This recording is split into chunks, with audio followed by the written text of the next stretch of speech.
오늘 우리에게 주신 하나님의 말씀은 구약성경 창세기 32장 21절부터 30절까지 말씀입니다. 창세기 32장 21절부터 30절까지 말씀입니다. 한 절씩 교독합니다. 그 예물은 그의 앞서 보내고 그는 무리 가운데에서 밤을 지내다가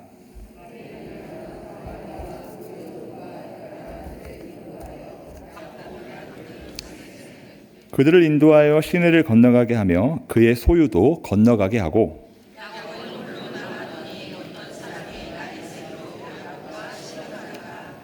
자기가 야곱을 이기지 못함을 보고 그가 야곱의 허벅지 관절을 치매 야곱의 허벅지 관절이 그 사람과 씨름할 때에 어긋났더라.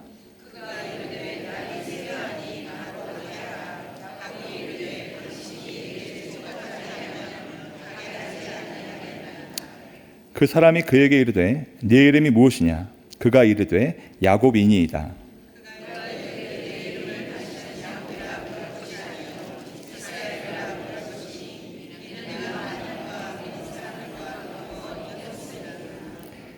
야곱이 청하여 이르되 당신의 이름을 알려주소서. 그 사람이 이르되 어찌하여 내 이름을 묻느냐 하고 거기서 야곱에게 축복한지라. 그곳 이름을 브니엘이라 하였으니 그가 이르기를 내가 하나님과 대면하여 보았으나 내 생명이 보존되었다 함이더라. 아멘. 할렐루야. 우리 믿음과 삶의 이유이자 그리고 목적이 되시는 우리 주 하나님을 찬양합니다. 옆분들에게 우리 인사하며 말씀 가운데로 나아갔으면 좋겠는데요. 멋지십니다. 좋은 것은 활용해야죠. 멋지십니다, 여러분.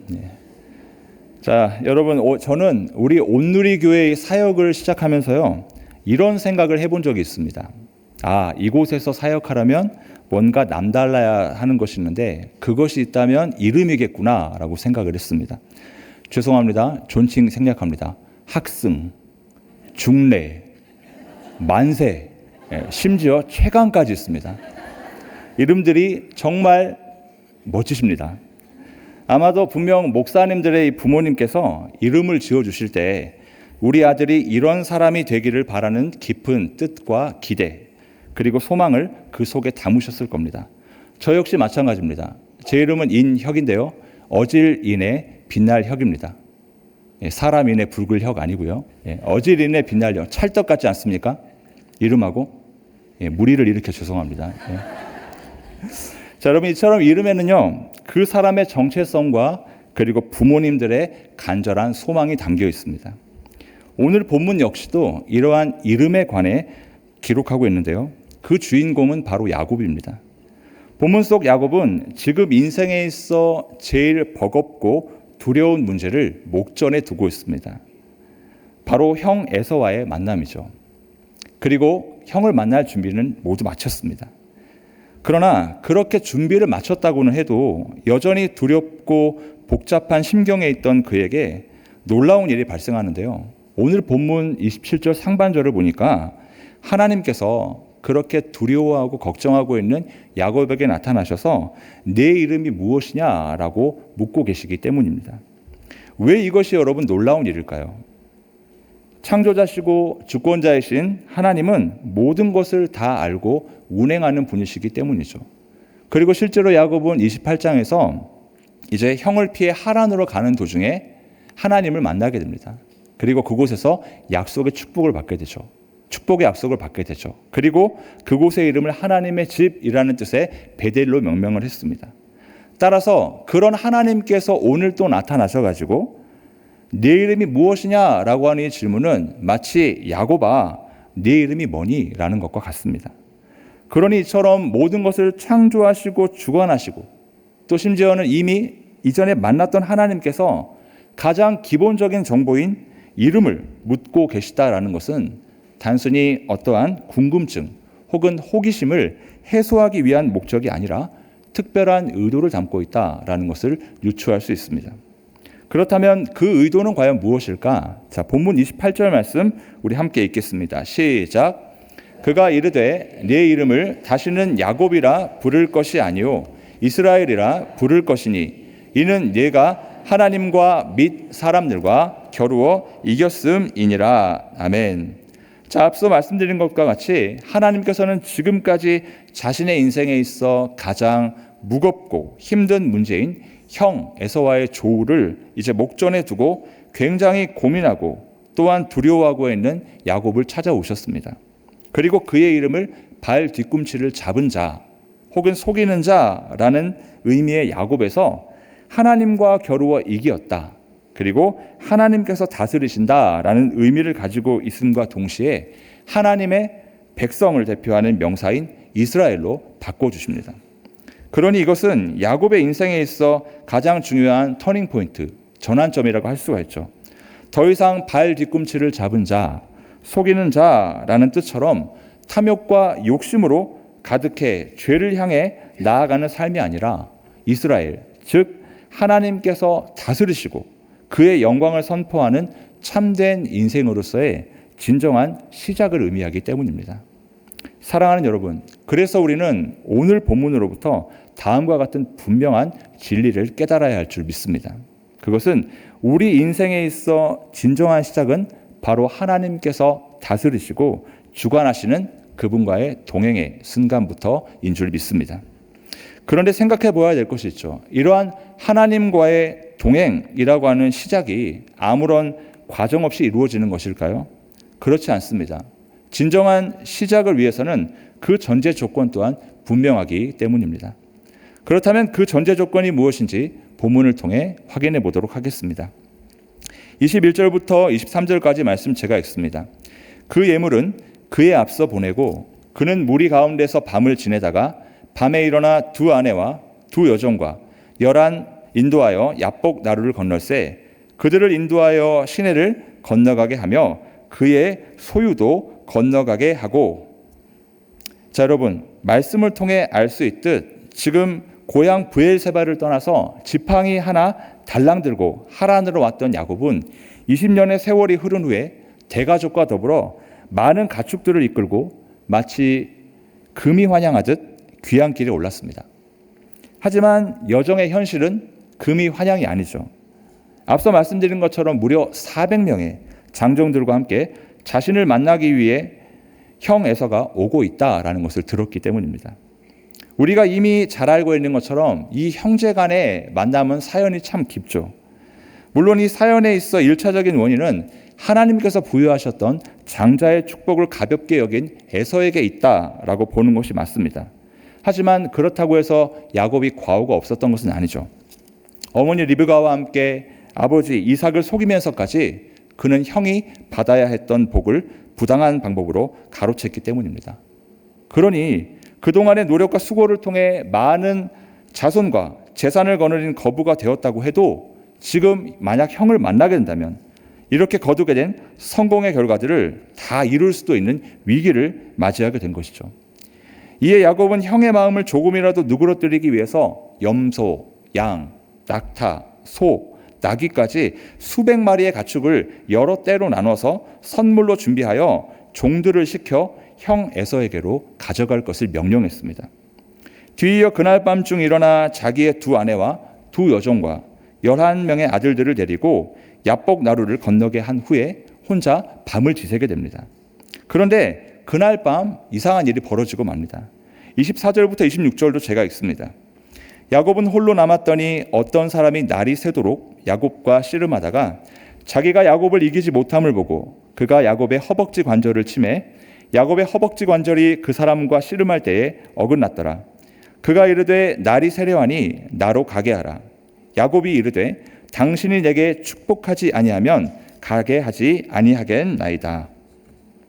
자, 여러분, 꿈속에서 야곱은 어떤 사람과 날이 새도록 씨름을 하게 되었는데 계속해서 승부가 나지 않자 그 사람이 야곱의 환도뼈를 쳐서 억지로 승리했습니다. 이 환도뼈가 표준 세번역과 우리말 성경에는 엉덩이 뼈로 번역이 되어 있습니다. 그러니 이것은 골반과 무릎 사이에 뻗어 있는 소위 대퇴부라고 하죠. 우리 몸에서 가장 길고 큰 뼈를 말합니다. 하지만 야곱은 그렇게 환도뼈가 위골됐음에도 불구하고 끝까지 그 사람을 붙들면서 자신을 축복하지 않는다면 절대로 보낼 수 없다라고 매달렸습니다. 그리고 야곱이 그토록 간절히 붙든 사람은 바로 우리 하나님이셨죠. 우리는 30절 말씀을 통해 알 수 있어요. 바로 야곱이 그 사람의 이름, 그 사람의 얼굴을 통해 하나님의 얼굴이라고 하는 브니엘로 명명했기 때문입니다. 여러분, 그래서 우리는 이와 같은 야곱의 모습으로부터 오늘 말씀 속 진정한 시작을 위한 첫 번째 전제 조건이 무엇인지를 생각할 수 있습니다. 그것은 바로 하나님의 도우심을 간절히 찾고 구할 때 진정한 시작이 이루어진다라는 것이죠. 왜 그렇습니까? 형을 만나기 직전 절체절명의 위기 앞에서 야곱이 선택했던 것은 지금까지와는 달랐습니다. 지금까지 그는 위기 앞에서 속임수라고 하는 방법을 택했고요. 혹은 지략이라고 하는 방법을 택했습니다. 하지만 지금은 그렇지 않아요. 매달리고 있습니다. 즉 하나님을 찾고 그분께 기도하고 있다라는 것이죠. 실제로 야곱은 우리가 읽지 않았지만 오늘 본문 전절에 있는 9절부터 12절에 이 형 에서를 위한 선물을 준비할 때 앞뒤로 기도를 합니다. 그리고 21절부터 24절의 말씀에는 밤을 지내다가라는 표현도 있어요. 그렇게 야곱은 예전과 달리 옛날 형을 피해 하란으로 갔고 20년간 하란에서 생활하면서 보였던 모습과 달리 베델에서 만났던 그 하나님을 지금 간절히 찾고 있다는 것입니다. 그리고 그것이 얼마나 처절했던지 오늘 본문에는 씨름이라고 기록이 되어 있는데요. 이 씨름이라고 하는 히브리어 원어는요, 아바크라고 하는데 이것은 먼지를 일으키다라는 뜻을 가지고 있어요. 먼지를 일으키다. 즉 기도를 얼마나 처절하게, 얼마나 간절하게 했든지 먼지가 일으킬 정도로 그렇게 기도했다라는 것을 씨름으로 표현한 겁니다.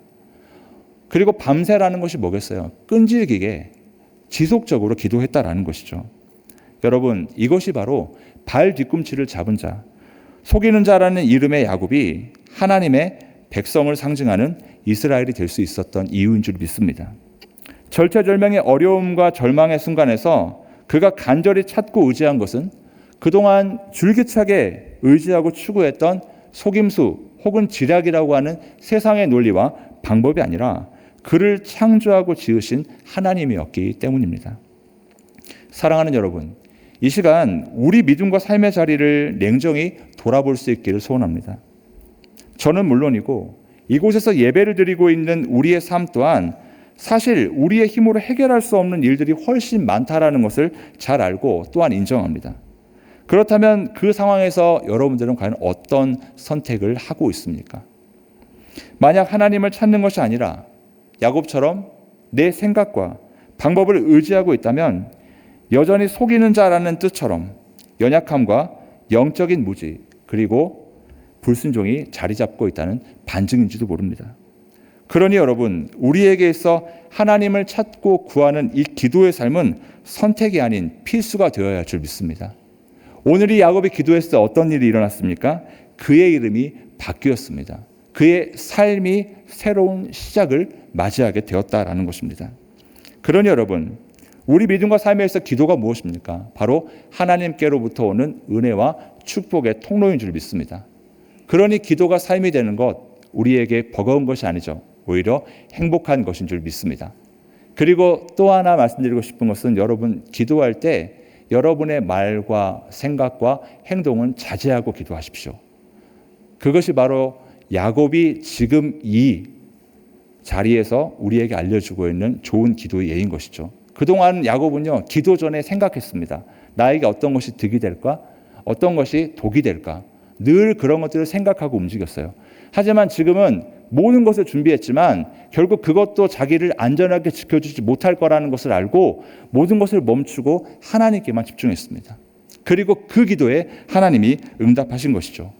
따라서 우리의 기도 역시도 우리의 말과 생각과 행동이 자제되고 하나님께만 집중되는 그러한 기도가 되어야 될 줄 믿습니다. 이어지는 본문이며 서두에 잠시 언급했던 27절 말씀도 이번에는 전 문장을 우리 함께 읽어보도록 하겠습니다. 27절 말씀입니다. 시작.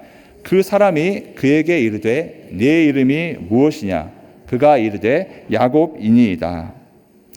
여러분, 앞서 말씀드린 것처럼 모든 것을 창조하시고 또한 보존하시는 하나님께서 그의 이름이 야곱인지 모르셔서 질문을 한 것이 아니죠. 그렇다면 대체 왜 그런 질문을 하신 것일까요?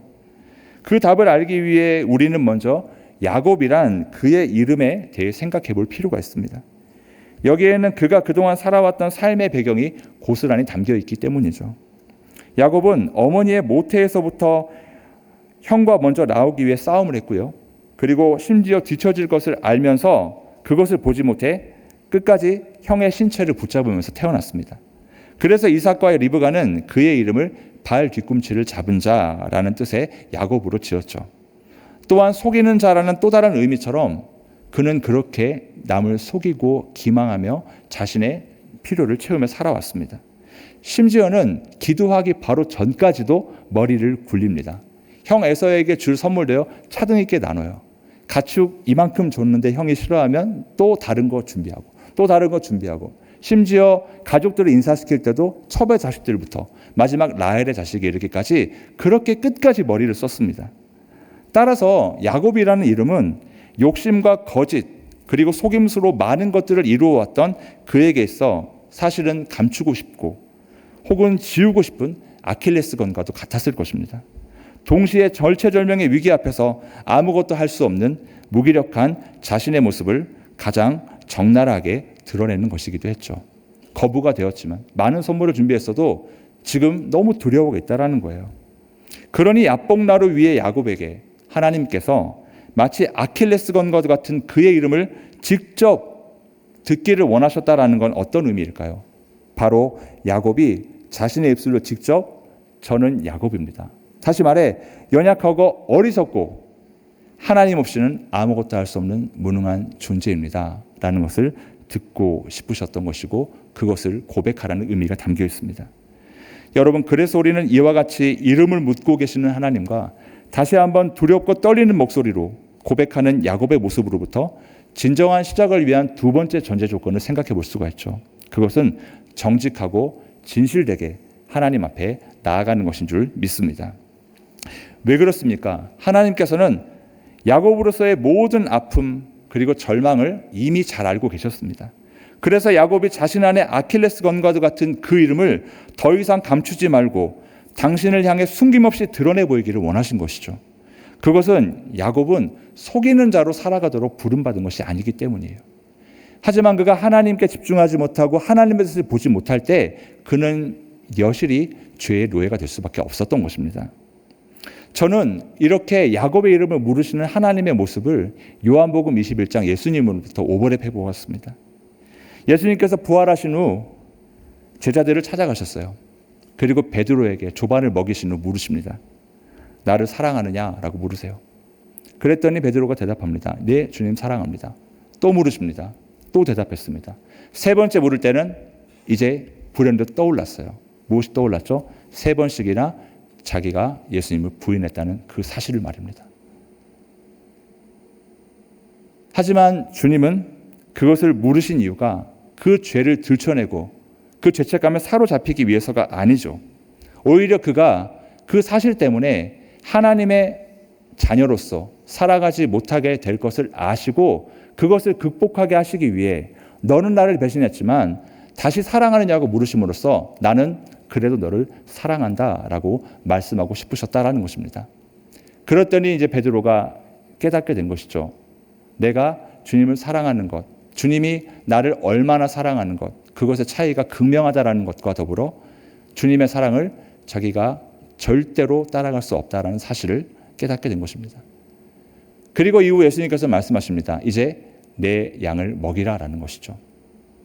난 너를 용서했고 너를 사랑하니 이제는 너의 뜻과 너의 의지, 너의 욕심이 아니라 나의 뜻, 나의 비전, 나의 소명을 따라 살아가라라고 말씀하신 것입니다. 그리고 그렇게 예수님과의 만남 이후 베드로의 삶 우리 너무나도 잘 알고 있어요. 그 겁쟁이 베드로가 어떻습니까? 전승에 의하면 예수님의 십자가의 길을 따라갈 수 없어 십자가에 거꾸로 못 박혀 죽었다는 전승도 있을 정도로 그렇게 담대하게 거침없이 복음을 전하는 복음의 파수꾼이 되었습니다. 마찬가지로 여러분, 하나님께서도 오늘 이곳에서 당신을 예배하는 우리에게도 동일하게 이름을 부르고 계시는 줄 믿습니다. 그것은 단순히 부모님께서 우리에게 주신 명사로서의 이름을 말하는 것이 아니죠. 바로 하나님의 창조물로 살아가고 있는 지금 내 모습, 곧 우리 믿음과 삶의 현 주소를 묻고 계신다라는 겁니다. 다시 말해 이녀가라고 부르신다라는 것은 너 지금 나의 영광을 위해 살아가고 있니? 너의 마음속에 자리 잡고 있는 가장 큰 가치는 무엇이니? 라고 묻고 계신다라는 것입니다. 그러므로 여러분, 이제는 우리가 그렇게 우리의 모든 것을 아시면서도 여전히 우리를 사랑하셔서 우리의 이름을 물으시는 그 하나님께 정직하고 진실하게 나아갈 수 있기를 주님의 이름으로 소원합니다. 하나님께서 찾으시기를 원하시는 것은 포장된 내 모습이 아니죠. 지금 적나라하게 드러나 있는 나의 상처와 아픔, 그리고 하나님 앞에 집중하지 못하는 내 연약함인 줄 믿습니다. 그 모습 그대로 나아갈 때 우리에게 이스라엘이라고 하는 진정한 시작이 펼쳐지게 될 줄 믿습니다. 본문의 마지막 구절인 29절과 30절 말씀은 함께 읽도록 하겠습니다. 시작. 야곱이 청하여 이르되 당신의 이름을 알려주소서. 그 사람이 이르되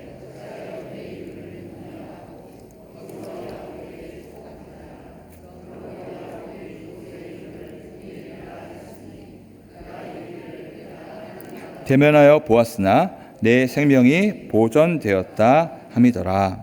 아멘. 앞서 살펴본 것처럼 하나님께서는 야곱이 정직하게 자신의 이름을, 자신의 현재 상황을 고백하였을 때 그에게 하나님과 겨루어 이겼다라는 뜻의 이스라엘이라는 새 이름을 허락하여 주셨습니다. 이후 야곱은 하나님을 만나 새로운 이름을 받은 그곳의 이름을 하나님의 얼굴이라는 뜻의 브니엘로 명명하죠. 여러분, 연약한 인간이 어떻게 전능하신 하나님과 맞서 싸워 이길 수 있을까요? 절대 그럴 수 없습니다. 그렇다면 이스라엘이라고 하는 이 이름이 말하고자 하는 의미는 과연 무엇이겠습니까?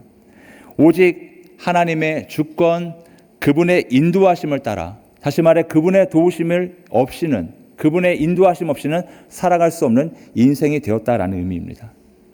여러분, 우리 하나님의 창조 사역에서 가장 중요한 특징을 아십니까? 바로 이름 짓기입니다. 하나님께서 우주의 이름을 지으심으로써 천지 창조의 장엄한 시작을 이루셨기 때문이죠. 그러므로 하나님께서 속이는 자, 발 뒤꿈치를 잡은 자라는 뜻의 야곱이 아니라 이스라엘이라고 하는 새 이름을 지어주셨다라는 것은 마치 A에서 B로 호칭을 개명하는 것처럼 단순히 바꾼 것을 뜻하지 않습니다. 더 이상 세상이 아니라 하나님 중심으로의 재창조의 의지를 드러낸 것과 같기 때문입니다. 여러분, 그래서 우리는 이와 같이 이스라엘이라고 하는 새로운 이름을 허락하시는 하나님을 통해 진정한 시작을 위한 세 번째 전제 조건이 무엇인지를 발견할 수가 있죠. 그것은 바로 믿음과 삶이 온전히 하나님께 속하게 될 때 진정한 시작이 펼쳐지게 될 줄 믿습니다. 야곱이 새롭게 부여받은 이스라엘이라고 하는 이름은 단순히 한 나라의 이름이나 민족의 이름이 아니죠. 하나님 백성으로서의 거룩한 정체성과 역사에 있어 진정한 시작을 알리는 것입니다. 그러므로 사랑하는 여러분, 우리 믿음과 삶 또한 이제는 하나님께 온전히 속할 수 있기를 소망하고 또한 권면합니다. 지극히 이기적이며 자기중심적으로 살아왔던 야곱에게 당신의 백성을 상징하는 이스라엘이라는 거룩한 이름과 자격을 부여하셨던 것처럼 하나님께서는 동일하게 죄와 사망의 권세로 인해 죽을 수밖에 없는 우리의 삶을 구원하시고 그분의 자녀 삼아주셨기 때문입니다. 그뿐입니까? 그렇게 구원하여 자녀 삼아주셨음에도 불구하고 여전히 연약하고 무지한 우리를 그대로 내버려 두지 않으시고 지금도 여전히 은혜와 사랑으로 보존하고 계십니다. 그러니 우리 믿음과 삶에 있어 다른 길과 선택은 없습니다. 오직 하나님께 속하는 것, 그것만이 우리의 유일한 살 길이고 또한 소망인 줄 믿습니다. 그러니 여러분, 여러분의 마음 가운데 지금 불편함이 있다면, 여러 가지 상황으로 어려움이 있다면 그것을 세상의 방법 혹은 세상에 쏟아놓을 것이 아니라 여러분의 이름을 물으시는 그 하나님께 진실되고 정직하게 쏟아낼 수 있기를 다시 한번 주님의 이름으로 소원합니다. 이제 말씀을 정리하겠습니다. 야복나루에서 경험한 하나님과의 만남은 야곱의 인생에 있어 큰 전환점이 되었습니다. 비록 이 과정에서 환도뼈가 탈구되어서 육신으로는 잠시 약해졌지만 하나님 백성을 대표하는 이스라엘이라고 하는 이름을 부여받았기 때문입니다. 사랑하는 여러분, 이와 마찬가지로 우리 인생에 있어 진정한 가치와 그리고 의미를 발견할 수 있는 시점은 오직 하나님과 동행할 때뿐인 줄 믿습니다. 그러므로 이제는 이와 같은 진정한 시작이 시작을 넘어 삶이 될 수 있기를 소원합니다. 그 이유가 무엇인지 이사야서 43장 1절 말씀 우리 함께 읽어볼까요? 시작. 야곱아 너를 창조하신 여호와께서 지금 말씀하시니라. 이스라엘아 너를 지으신 이가 말씀하시느니라. 너는 두려워하지 말라. 내가 너를 구속하였고 내가 너를 지명하여 불렀나니 너는 내 것이라. 아멘. 그렇습니다, 여러분. 저는 이 구절을 읽을 때면 늘 가슴이 벅차올라요. 그리고 한편의 시가 떠오릅니다. 바로 김춘수 시인의 꽃이라는 시죠. 거기에 이런 시구가 있습니다. 내가 그의 이름을 불러주었을 때 그는 나에게로 와서 꽃이 되었다. 여러분, 우리 존재됨의 진정한 가치와 의미도 이 시구처럼 바로 우리를 구속하셨고 또한 지명하여 부르신 하나님께 있기 때문인 줄 믿습니다. 그러므로 그 하나님께 속하는 것만이 우리가 꽃이 되는 비결인 것이죠. 우리가 이사야서 43장 1절 말씀을 통해 또 하나 기억해야 될 것은 하나님의 사랑이 얼마나 크냐라는 것입니다. 두 이름 다 언급하셨어요. 우리가 생각할 때는 하나님께서 부여하신 그 이스라엘이라는 이름만 사랑하실 것 같지만 하나님은 속이는 자, 기만하는 자, 발 뒤꿈치를 잡은 자라는 그 야곱의 이름도 사랑하셨다라는 거예요. 마찬가지 지금도 여전히 하나님을 믿는다라고 이야기하면서 하나님의 뜻이 아닌 다른 것에 마음을 두고 있는 지금 우리를 여전히 사랑하신다라고 말씀하신다면 여러분 어느 음성에 우리가 반응하는 것이 더 현명한지 바르게 판단해야 될 줄 믿습니다. 그러니 이제는 야곱과 이스라엘 정말 상반된 그 두 이름을 사랑하신 그 하나님, 이제 그 사랑에 보답하기 위해 매 순간 정직하고 진실하게 하나님을 간절히 찾고 구함으로써 그분께 속하는 저와 여러분의 삶이 되기를 주님의 이름으로 권면합니다.